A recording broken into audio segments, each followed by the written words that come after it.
இன்னைக்கு நம்ம ஒரு முக்கியமான ஒரு வீடியோ பார்க்க போறோம். என்னன்னா, ஆண்டவர் வந்து எல்லா குடும்பங்களையும் காப்பாற்ற வந்து யாரோ ஒரு மனுஷனை வந்து எழுப்ப விரும்புறார். யாரோ ஒருத்தராவது வந்து அந்த குடும்பத்தை காப்பாற்றக்கா எழும்பணும் அப்படின்னு சொல்லிட்டு இந்த வீடியோ பாக்குற உங்களை கூட ஆண்டவர் வந்து எழுப்ப விரும்பலாம். அதனால இந்த வீடியோ நீங்க கவனமா கேளுங்க. ஆண்டவர் என்ன சொல்ல வர்றாரு அப்படின்றத இந்த வீடியோ மூலம் நீங்க புரிஞ்சு கொள்வீங்க.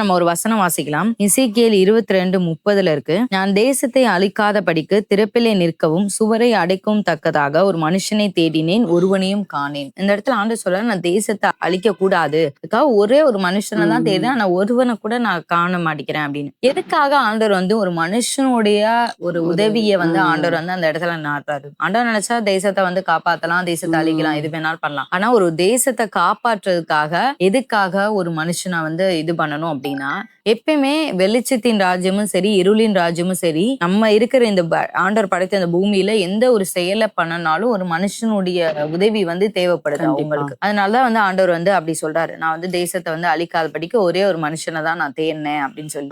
இது ஆபிரகாம் கூட அந்த லோத்துக்கு அழிக்கும் போது சொல்ல, ஆண்டவரே நீங்க ஒரு நீதிமான், ஆண்டவர் அவர் 50ல இருந்து அப்படியே கேட்டுட்டே வருவாரு.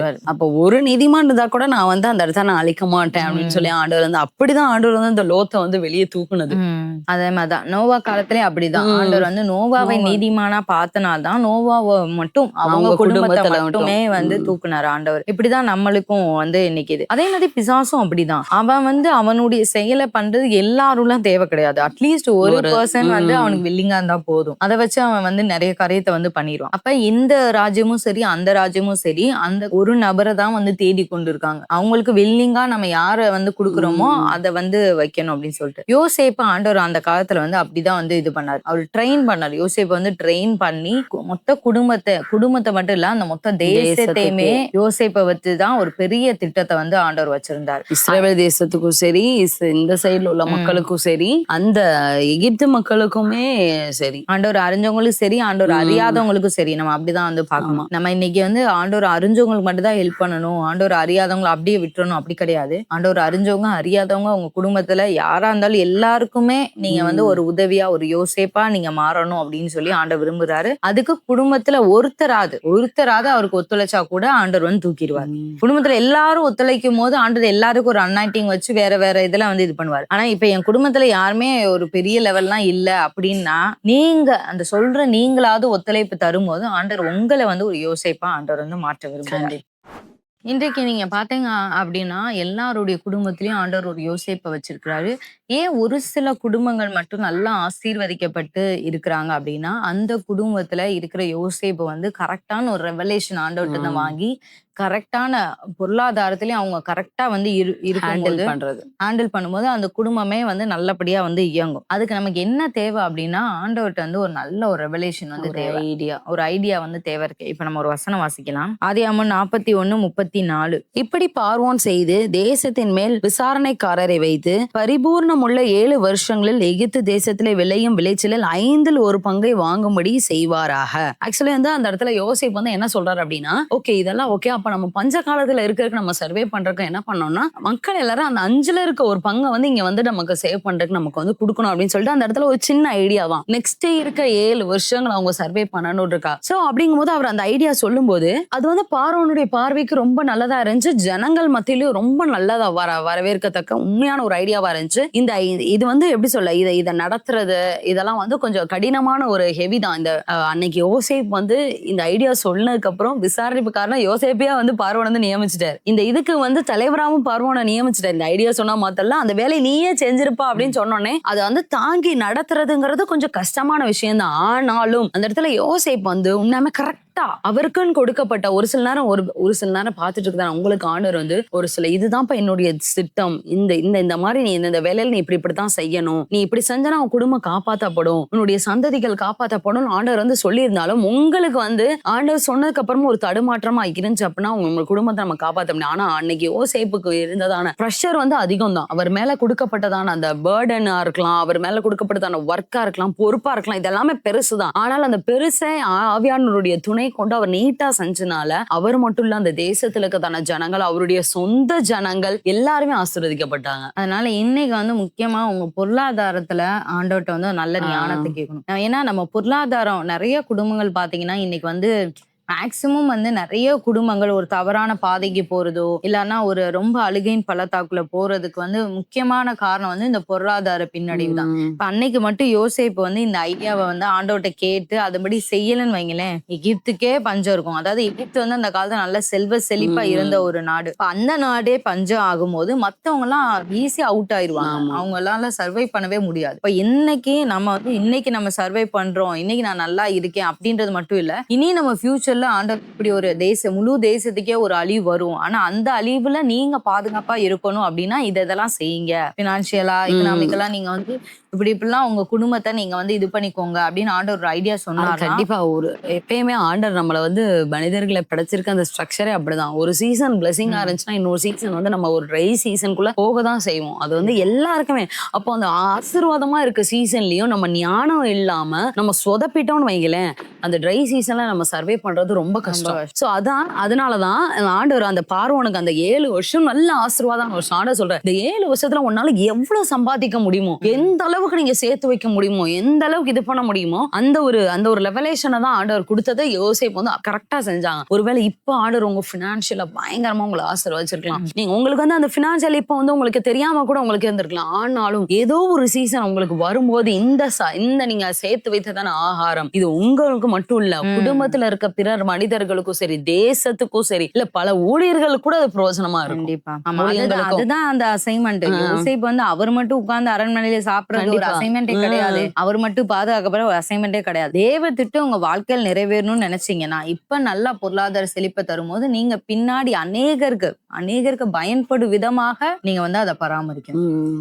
அதான் ஆண்டவர் இன்னைக்கு வந்து நம்மகிட்ட விரும்புறாரு. அது குடும்பத்துல ஒரு ஆளுக்கு தான் அந்த பேர்டன் கூட வைக்கலாம். கண்டிப்பா நம்ம எல்லாத்தையுமே வந்து இது பண்ண முடியாது. இப்ப நம்ம 3வது பாயிண்ட்ல நம்ம அதான் பார்க்க போறோம். இப்ப 3வது என்ன அப்படின்னா, ஒரு சில பேர் ரொம்ப மொத்த குடும்பத்துடைய பொருளாதாரத்தையும் நான் தான் சுமக்கிறேன், என்னுடைய தாய் தகப்பன் வந்து சரியா விட முடியாதவங்களா இருக்காங்க, அவங்க சரியில்லை, இவங்க சரியில்லை, இவங்க எல்லாத்தையும் நான் தான் பராமரிக்கிறேன். நீங்க இனிமே என்ன பண்ணுங்கன்னா அதை ஒரு பாரமா பார்க்காம அதை தேவ திட்டமா பார்க்க ஆரம்பிங்க. ஆண்டவரே, அன்னைக்கு யோசேப்பு வந்து அதை பாரமா பார்த்திருந்தான்னு வைங்களேன், கண்டிப்பா அந்த சகோதரர்கள் எல்லாம் அவர் வந்து கூப்பிட்டுருக்கவே மாட்டார். கண்டிப்பா நீ என்னமோ வந்துட்டு இத்தனை ரொம்ப பெரிய வயசுலாம் கிடையாதுங்க. 30 வயசு இருக்குமா, அந்த 30 வயசுல ஒரு நல்ல ஒரு பக்காவான ஒரு வாலிப மனிதர் தான்.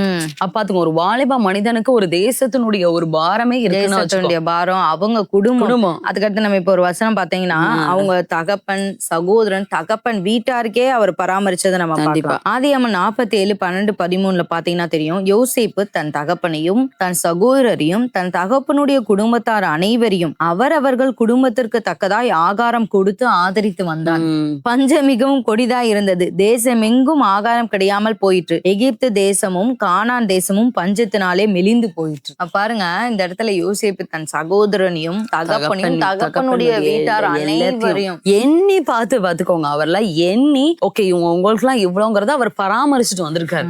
அதுக்கு முதல்ல பொருளாதாரம் வேணும், அடுத்து ஒரு மனசும் வேணும். ரெண்டுமே பண்ண முடியும். வெறும் பொருளாதாரம் மட்டும் இருந்து மனசு இல்ல அப்படின்னா பண்ண முடியாது. மனசு மட்டும் எனக்கு இருக்கு, இன்றைக்கு அனைவருக்கு இருதயத்துல மனசு இருக்கு, நான் அனைவரும் ஹெல்ப் பண்ணுவோம். ஆனா பொருளாதாரத்துல நீங்க வந்து சரியா இல்ல அப்படின்னா அதையும் பண்ண முடியாது. அததான் ஆண்டவர் அங்க கரெக்ட் பண்றாரு. வெறும் மனசு மட்டும் யோசிப்புக்கு இருந்திருந்தா அன்னைக்கு கண்டிப்பா எதுவுமே பண்ணிருக்க முடியாது. இன்னைக்கு நம்ம அனைவரும் வந்து அப்படி யோசிக்கிறோம், எனக்கு நல்லா ஹெல்ப் பண்ணணும் ஒரு மனசு இருக்கு, ஆனா என்னால பண்ண முடியல. ஏன் பண்ண முடியல அப்படின்னா, பினான்சியலா ஆண்டவர் சொல்றத நம்ம வந்து சரியா வந்து இன்னும் பண்ணல. அந்த யோசேப்புக்கு சொன்ன மாதிரி ஒரு இது இன்னைக்கே நம்ம வந்து உட்கார்ந்துட்டு நாளைக்கே ஹெல்ப் பண்ண முடியாது. யோசேப்புமே 7 வருஷம் அதுக்காக பிரயாசப்பட்டிருக்காரு. 7 வருஷம் அவர் சேர்த்து வச்ச அந்த சேவிங்ஸ் தான், அந்த 7 வருஷம் சேர்த்து வச்ச சொத்துக்கள் தான் அடுத்த 7 வருஷம் அவருக்கு வந்து ஹெல்ப் பண்றதுக்கு உதவியா இருந்து. இப்ப நம்ம இன்னைக்கு கூட ஆண்டவர் உங்க மனசுல ஒரு விதைக்கலாம். நீ வந்து இனி உங்க குடும்பத்துல அநேகர் கஷ்டப்படுறாங்க, விசுவாச பிள்ளைகள் அநேகர் கஷ்டப்படுறாங்க, அவங்களுக்கு நீ உதவியா இருக்கும்படி நான் உன்னை தேர்ந்தெடுத்துக்கிறேன்னா நாளைக்கே நம்ம போய் ஹெல்ப் பண்ண முடியாது. அப்ப ஒரு 7 years ஒரு பிளான் ஆண்டவர் தரனா, அந்த 7 years பிளானை நம்ம கரெக்டா ஒர்க் அவுட் பண்ணணும். அதை நம்ம ஒரு அசைன்மெண்டா நினைக்கணும், ஒரு பேடானா நினைக்க கூடாது. ஆண்டவரே, இத்தனை பேரை நான் சுமந்து போய் என்ன செய்ய போறேன். நிறைய பேர் அது பினான்சியலா நல்லா இருக்கவங்களே நான் இந்த வார்த்தை சொல்லி நான் கேள்விப்பட்டிருக்கேன். என்னுடைய எல்லா குடும்பத்தினரையும் நான் தான் பாத்துக்க வேண்டிய கட்டாயத்துல இருக்கேன் சிஸ்டர், அதுவே எனக்கு ஒரு இதா இருக்கு அப்படின்ற மாதிரி சொல்லுவாங்க. நீங்க வந்து அதை எப்பயுமே பாரமா பார்க்காம ஆண்டவரே நீங்க என் மேல ஒரு யோசேப்புடைய அனாயிண்டிங் வச்சிருக்கீங்க போல, அதனாலதான் இவங்களை எல்லாரும் என் வழியில கொண்டு வந்திருக்கீங்க அப்படின்ற மாதிரி நீங்க நினைச்சிட்டீங்கன்னா அது வந்து உங்களுக்கு ரொம்ப யூஸ்ஃபுல்லா இருக்கும். ஏன் அப்படி எதனால இதை வந்து நம்ம அசைன்மெண்ட் நம்ம சொல்ல வரோம்னா, பின்னாடி யோசேப்பே அந்த வார்த்தையை சொல்லுவார். அதுலதான் அந்த அவருக்கு ஆண்டவர் கொடுத்த அவருடைய திட்டமே இதுதான் அப்படின்றது நமக்கு அதுல பார்க்கலாம். ஆதியாகமம் 50ஆம் அதிகாரம் 20ஆம் 21ஆம் வசனத்துல நம்ம பார்த்தோம் அப்படின்னா, நீங்கள் எனக்கு தீமை செய்ய நினைத்தீர்கள், தேவனோ இப்பொழுது நடந்து வருகிறபடியே வெகு ஜனங்களை உயிரோட காக்கும்படிக்கு அதை நன்மையாக முடிய பண்ணினார். இடத்துல அவர் சொல்றாரு, அவர் அதுக்கடுத்துதான் எல்லாருமே அந்த ரியலைஸ் பண்றாங்க. ஆண்டவர் ஆக்சுவலி வந்து அவர் முன்னாடியே அவர்ல நம்ம என்னதான் தீமை செய்த நீங்க நினைச்சாலுமே, ஆனா உங்களுக்கு மட்டும் இல்ல வெகு ஜனங்களுக்கு, துணியோ ஜனங்களுக்கு கூட உதவி செய்ய அதை நன்மையா முடியறக்காக ஆண்டவர் செஞ்சாரு. அடுத்து 21ஆம் வசனம், ஆதலால் பயப்படாதிருங்கள், நான் உங்களையும் உங்கள் குழந்தைகளையும் பராமரிப்பேன் என்று அவர்களுக்கு ஆறுதல் சொல்லி அவர்களுடைய பட்சமாய் பேசினான். ஒன்னும் பிரச்சனை இல்லப்பா, அவங்க சகோதரர்கள்லாம் வந்து அவங்க அப்பா இருந்தாலும் பயப்படுறாங்க, பயந்து நீ இனிமே வந்து எங்களை எதுவும் பண்ணிருவியோ, இத்தனை நாள் அப்பா உயிரோட இருந்தனால இப்படி அப்பா இறந்துட்டாங்க எதுவும் பண்ணிருவானா? இல்ல அப்பா அவர் தெளிவா சொல்றாரு, இல்ல இதுக்கு நான் அழைக்கப்பட்டிருக்கேன், நீ அப்பா இருந்தாலும் சரி அப்பா இல்லாதனாலும் சரி, நீங்க இந்த இடத்துல இல்லாம இருந்தாலும் இந்த இடத்துல ஜனங்களுக்கு நான் கொடுக்க வேண்டியது ஆண்டர் என் மேல வச்சிருக்கதான ஒரு திட்டம் அப்படின்னு சொல்லி அவர் ரொம்ப தெளிவா இருந்து அவர் பட்சமா பேசி நான் உங்களுக்கு செய்வேன். ஒருவேளை நீங்க உங்களுக்கு கூட உங்களுடைய சொந்தக்காரங்க நீங்கள கூட யோசிக்கலாம், உங்க சொந்தக்காரங்க இவங்களுக்கு இவங்க குடும்பத்துக்குலாம் நம்ம போய் என்னங்க செய்யணும், எவ்வளவு துரோகம் பண்ணிருக்காங்க, ஒரு சில நேரம் அவங்க துரோகம் பண்ணாலதான் நமக்கு இந்த ஆசீர்வாதமே வந்திருக்கும்.